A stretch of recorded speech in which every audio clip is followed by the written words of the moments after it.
BRS party working president KTR ఇవాళ Secunderabad, Bhuvanagiri parliament నియోజకవర్గాల పరిధిలోని అంబర్పేట, ఇబ్రహీంపట్నం నియోజకవర్గాల్లో పర్యటించనున్నారు. ఉదయం 11 గంటలకు అంబర్పేటలోని మహారాణా ప్రతాప్ ఫంక్షన్ హాల్లో నియోజకవర్గ ముఖ్య కార్యకర్తల విస్తృత స్థాయి సమావేశంలో పాల్గొంటారు. మధ్యాహ్నం 2 గంటలకు ఇబ్రహీంపట్నం నియోజకవర్గం మన్నెగూడలో నియోజకవర్గ ముఖ్య కార్యకర్తల విస్తృత స్థాయి సమావేశంలో పాల్గొంటారు. వచ్చే పార్లమెంట్ ఎన్నికల్లో అనుసరించాల్సిన వ్యూహంపై కార్యకర్తలకు కేటీఆర్ దిశానిర్దేశం చేయనున్నారు.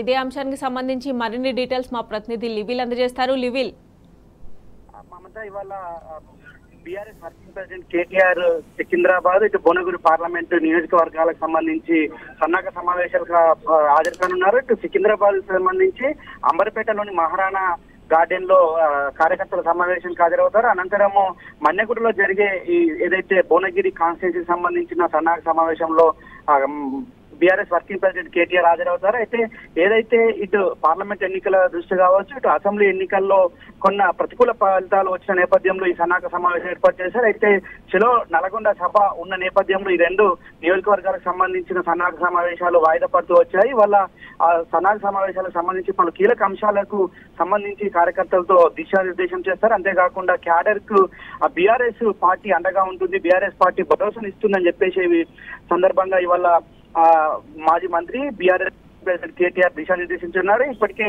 మొన్న రీసెంట్ గా అచ్చంపేట నియోజకవర్గం సంబంధించి కావచ్చు, నాగరికం నియోజకవర్గాల్లో విస్తృత సమావేశాలు జరిగాయి. అక్కడ కార్యకర్తలను ఉద్దేశించి అనేక అంశాలను ప్రస్తావించారు. ఇటు కాంగ్రెస్ పార్టీ ఇచ్చిన 6 గ్యారంటీలతో పాటు అనేక హామీలు ఇచ్చింది, 400 పైచీలకు హామీలు ఇచ్చింది. హామీలు ఒకటి కూడా నెరవేర్చలేదు. వాటిని నెరవేర్చేందుకు వరకు కూడా మన పోరాటం కొనసాగించాలి. మన పోరాటాలు కొత్త కాదు, మనం పోరాటాల నుంచే మనము వచ్చాము, పోరాటాలు అనేది మనకు కొత్త కాదని చెప్పేసి కూడా ఈ సందర్భంగా చెప్పారు. అందుకు ఇవాళ మరోసారి కూడా కార్యకర్తలను ఉద్దేశించి ఆయన ప్రసంగించనున్నారు. ఇటు ఒక క్యాడర్ లో ఒక బీఆర్ఎస్ అంటే ఒక ఏదైతే గతంలో పోరాటాలు చేశామో అదే విధంగా మరోసారి కూడా పోరాటాలు చేసే విధంగా మనము ప్రజలకు మేలు జరిగే విధంగా మనం పోరాటాలు చేయాలి. ప్రజలకు మేలు జరిగే విధంగానే మనము ఇటు ప్రధాన ప్రతిపక్షంగా ప్రభుత్వంపై ఒత్తిడి తేవాలనే విధంగా ఇవాళ కార్యకర్తలకు దిశానిర్దేశం చేయనున్నారు. అంతేకాకుండా ఏదైతే 6 గ్యారెంటీలకు సంబంధించి కావచ్చు, ఇటు రాష్ట్రంలో జరుగుతున్న బీఆర్ఎస్ కార్యకర్తలు సోషల్ మీడియా సంబంధించి కావచ్చు, జర్నలిస్టులపై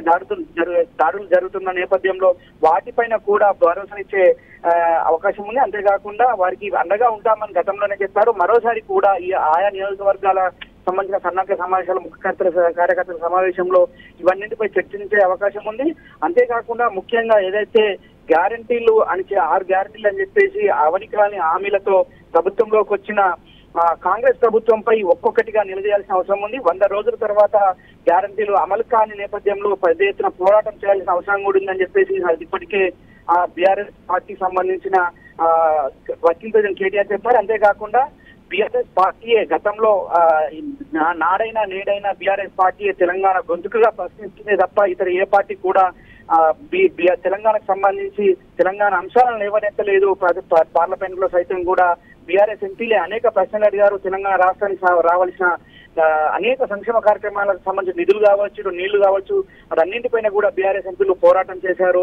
ఇవాళ కూడా రానున్న రోజుల్లో కూడా బీఆర్ఎస్ పార్టీ తెలంగాణకు శ్రీరామ రక్ష అనే విధంగా మరోసారి పోరాటం చేయాల్సిన అవసరం ఉంది. అటు తెలంగాణ బాణిని పార్లమెంట్ లో వినిపించాలంటే ఖచ్చితంగా బీఆర్ఎస్ ఎంపీలకు లోక్సభకు బీఆర్ఎస్ ఎంపీలనే పంపించాల్సిన అవసరం ఎంతైనా ఉందని చెప్పేసి కూడా ఈ కార్యక్రమంలో దిశానిర్దేశం చేయనున్నారు.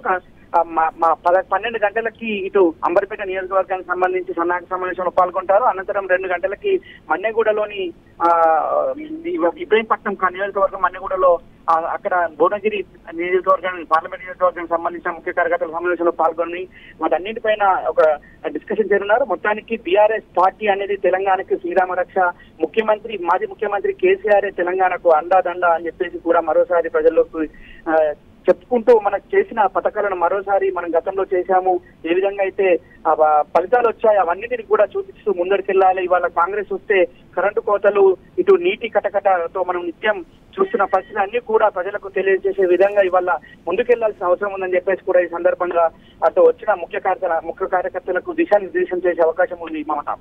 రైట్ లీవిల్, థ్యాంక్స్ ఫర్ అప్డేట్స్.